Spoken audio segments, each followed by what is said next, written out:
নমস্কার।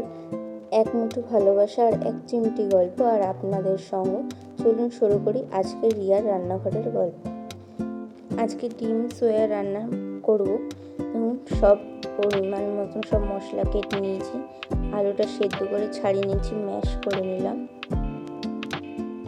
খুব সিম্পল রান্না, তাড়াতাড়ি হয়ে যায়।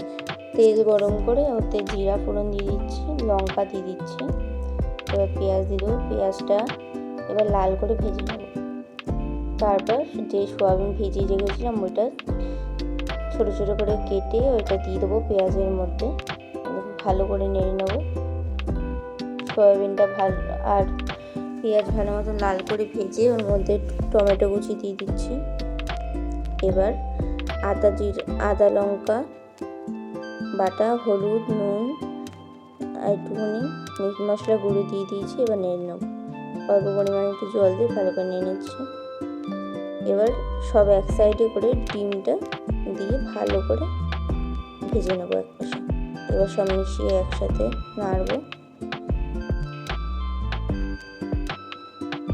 এবার ম্যাশ করে রাখা আলু দিয়ে দেবো। খুব সিম্পল রান্না, তাড়াতাড়ি হয়ে যায়। আপনারা এরকমভাবে করলে তাড়াতাড়ি হয়ে যাবে দেখবেন। আর আমার ভিডিওটা ভালো লাগলে সাবস্ক্রাইব করবেন চ্যানেলটা, আর লাইক করবেন, আর কমেন্টে জানাবেন কেমন।